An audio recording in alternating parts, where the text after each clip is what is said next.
My husband had entirely abandoned his duties, leaving me with the overwhelming responsibility of caring for his ailing father and managing all our household chores. Each day, he would stay out until the early hours, rarely providing sufficient funds for our living expenses. Despite my deep love for my nursing career, I had resigned to dedicate myself entirely to his father's care. Yet, here he was again, asking me for more money. "We can't make ends meet with such a meager amount this month," I told him. "It's supposed to be your responsibility to manage our finances within the budget, but there's a limit to what's possible.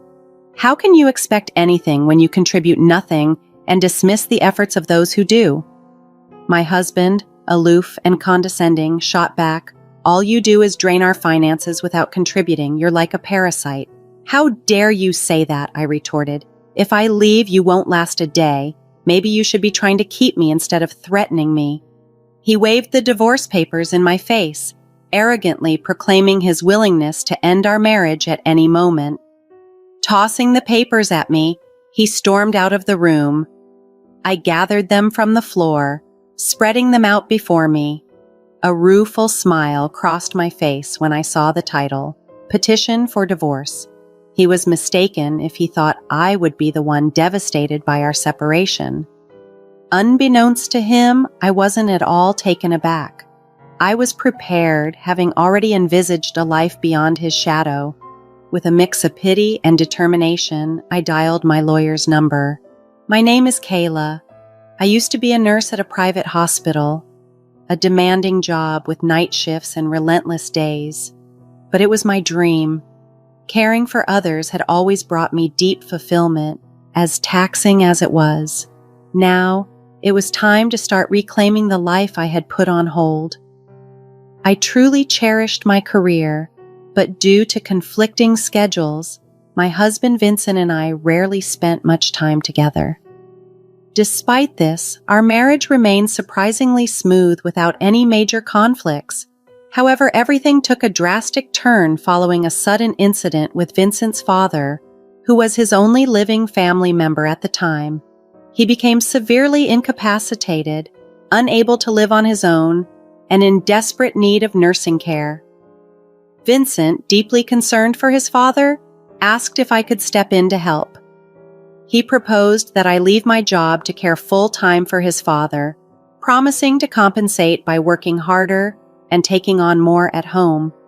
Although reluctant, I understood the situation.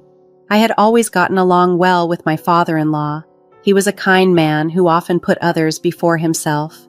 Considering the discomfort he might feel with a stranger caring for him, I agreed to Vincent's plan, despite suggesting we explore professional nursing care options.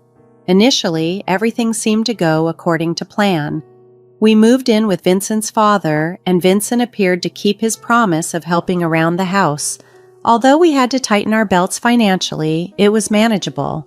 However, as months passed, the situation began to deteriorate. Vincent's initial bursts of helpfulness faded, and he gradually started neglecting his promises. Not only did he reduce the financial support he provided, but he also became increasingly absent, leaving me to manage the household and care duties alone. As our financial strain grew, my having quit my job halved our income. I found myself juggling the care of my father-in-law with searching for affordable groceries, often driving long distances to save money. Meals became simpler, especially when Vincent was not around.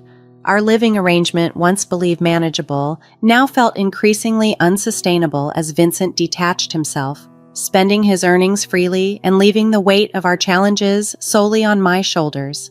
Life became incredibly tough when I had to stretch every dollar to its limit. New clothes and trips to the hairdresser became luxuries I could no longer afford. When the financial strain became unbearable, I approached Vincent for help, but any mention of money seemed to irritate him. "Hey, honey, about this month's living expenses."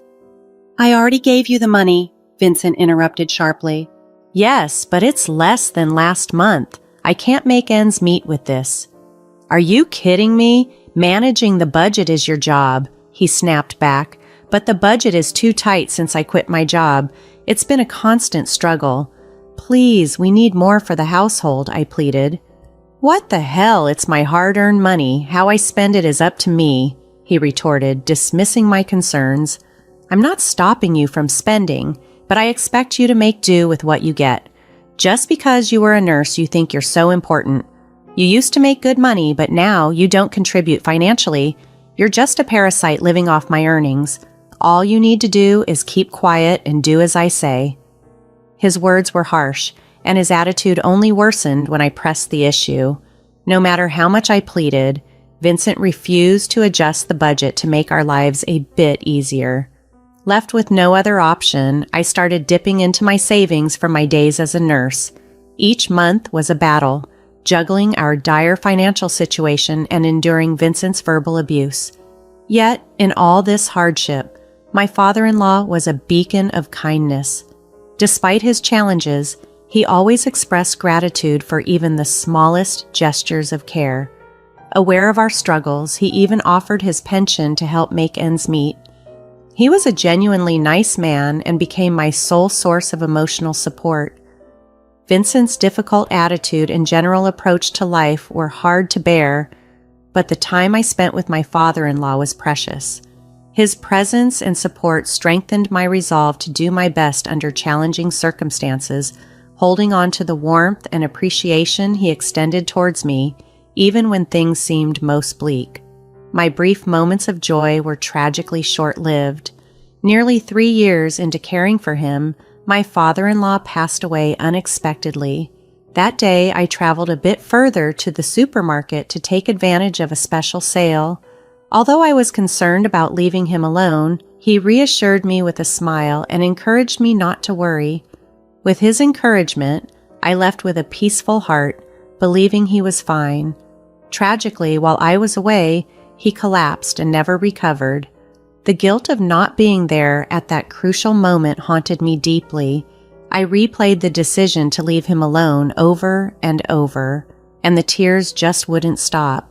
Despite the overwhelming grief, I knew I couldn't dwell on my regrets forever. It was time to arrange his funeral.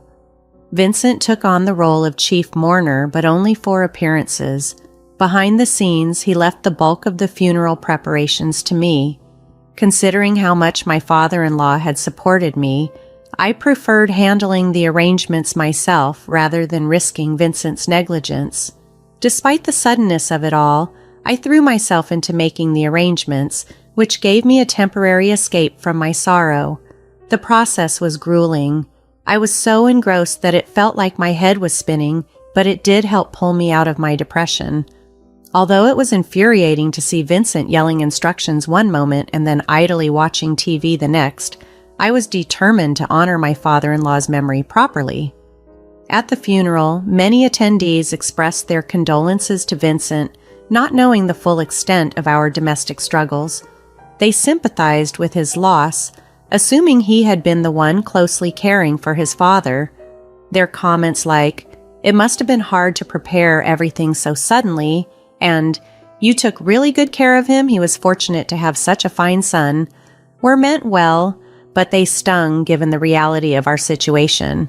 I maintained my composure, responding with grace despite feeling pushed to my limit. "No, it's not hard at all," I would say, masking the truth of our strained circumstances. "He raised me too, in a way, so I did my best for him." I clung to the belief that my care had brought him some comfort in his final years, hoping that would be enough for him to find peace. "I too hope that he appreciates everyone's presence today," Vincent said, wearing a practiced smile as he mingled with the funeral attendees. His friendly demeanor and the superficial conversations grated on me. Beneath his facade, he had done nothing to prepare for the funeral or to care for his father in his final days. I vividly remembered the sorrow in his father's eyes on the nights Vincent came home late, not bothering to share even a word with him. Now that he was gone, Vincent's pretense of being a devoted son was almost too much to bear. My disgust for him grew with each passing moment, and it was hard to shake off. Even after the funeral, my distaste for Vincent lingered. With my father-in-law no longer here, The main reason for tolerating our strained marriage was gone. The thought of divorce increasingly crossed my mind. I was torn, feeling both the revulsion towards him and the uncertainty of making such a big decision. I was procrastinating, unsure of what to do, held back by the remnants of a life that once was. The routine was the only thing keeping me going, but then an unexpected incident gave me a startling insight. One evening, I went to the local supermarket, only to find they were out of a seasoning I needed. Deciding to try another store a little further away, I made my purchase and headed outside. That's when I spotted Vincent, who was supposed to be at work. Curious and cautious, I kept my distance, watching him. He looked around nervously before entering a building. Above the door hung a large sign for a consumer finance company, a name I recognized but never expected to be part of our lives. A chill ran through me as if I had been plunged into an icy bath. My whole body reacted viscerally to the implications of what I was seeing, yet my mind was eerily calm and clear. It dawned on me that not only was Vincent failing to provide sufficient living expenses, but his actions were now leading him into potentially dire financial straits without my knowledge. The discovery crystallized my feelings and the reality of our situation, pushing me towards a decision I had been putting off. It was a revealing moment, one that underscored just how far apart our lives and values had drifted. The revelation that Vincent had been borrowing money without my knowledge left me stunned. I found myself questioning how long and how extensive his debts were. At that moment, the decision crystallized in my mind. I needed a divorce. I could no longer envision a future with someone who concealed such significant aspects of our financial lives. My dwindling feelings for him evaporated completely. That evening, I waited for him in the living room, the decision heavy but clear in my mind. When he finally walked through the door, the conversation that followed was terse. "Evening, Vincent. You're back late." "Yikes, what are you doing up so early? What's wrong? Can't I stay awake?" he retorted, clearly annoyed. "Nothing's wrong. I just want to go to bed," I replied, my tone flat. "Of course you do. You've been out until now, after all," he said, dismissing my concerns. "If you're going to be sarcastic, save it. I'm exhausted from working, unlike you," he snapped. "Right, I'm sorry," I said, pausing for a moment to gather my thoughts. "Actually, I have something important to tell you. Let's get a divorce." "Huh? What are you saying all of a sudden?" "I've been thinking about it for a while now," I continued calmly. "You've been living off me, and yet you ask how I will survive after the divorce? You hardly provide enough for me to live on as it is. Besides, as a nurse, I managed before, and I can manage again. If using money is such an issue, then yes, I think a divorce is the best step." Stunned, he locked himself in the bedroom. The next day, true to his word, albeit reluctantly, he took a day off and accompanied me to our lawyer. He signed the divorce petition with a heavy thud on the lawyer's desk. Our separation turned out to be simpler than I had expected. Throughout, Vincent kept mumbling about regret, but I chose to ignore him. I decided to return to my parents' home temporarily. Upon explaining the situation, they offered their full support. Encouraged by their backing, I began packing up my belongings, ready to start anew, free from the weight of a marriage that had become untenable. While sorting through my things, I decided to clean my father-in-law's room one last time. In a chest of drawers, I stumbled upon his will. Curious but composed, I informed Vincent, who, to my surprise, showed an unexpected burst of excitement. He tore open the envelope and devoured the contents with eyes wide.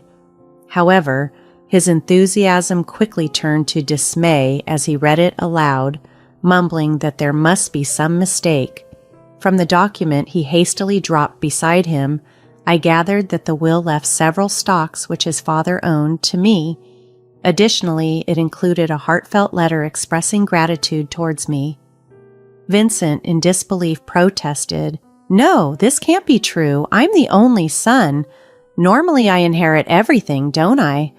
"That may be so, but the will clearly states otherwise," I replied calmly. "This is ridiculous. This can't be valid," he sputtered. But the signature of his father was unmistakable.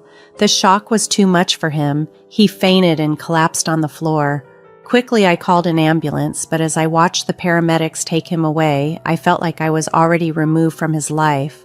There seemed no reason to delay my departure any longer, so I finished packing and left for my parents' home. Once settled, I reached out to one of Vincent's relatives who had always been kind to me to inform her about the divorce. She listened intently, her expression growing more pained as I recounted my story. After I finished, she embraced me warmly, her demeanor awkward and troubled. She then revealed in a hushed voice that Vincent had accrued a substantial gambling debt long before we moved in with his father, a habit that had started shortly after we got married. His frequent visits to consumer finance companies had even sparked rumors in our small community. Her revelations added a new layer of understanding to the struggles we had faced, confirming that my decision to leave was justified. The support from Vincent's relative was comforting, reaffirming that I was not alone in recognizing the difficulties brought on by his actions. It was deeply unsettling to realize that while I was oblivious, others in our community were well aware of Vincent's financial troubles, and the rumors were rampant. Before moving in with my father-in-law, my life had been consumed by my job. Afterward, my entire focus shifted to caregiving, leaving no room for social interactions where such information might have come to light. Meanwhile, Vincent had been misleading people, confidently claiming that he would swiftly clear his debts with his expected inheritance, a certainty in his mind that everyone seemed to know about but me. The rumors inevitably reached his father, prompting him to draft a will that decidedly left Vincent out, likely as a measure to correct his son's misguided expectations and irresponsible behaviors. Vincent, who had carelessly accumulated debts across various quarters, was banking entirely on an inheritance that he never received. When he realized he was getting nothing, the shock was too much for him and he fainted. After a brief hospital stay, Vincent was discharged and faced the grim reality of having to manage his debts on his own, now scraping by day to day. I, on the other hand, returned to my parents' home, took some time to gather my thoughts and heal, and eventually went back to my nursing career. Being back at work, immersed in a profession I love, has been rejuvenating. For now, I have no interest in thinking about marriage again. My priority is my career, dedicating myself to a job that brings fulfillment and stability. The return to nursing not only marks a return to normalcy, but also a step towards rebuilding my independence and focusing on my well-being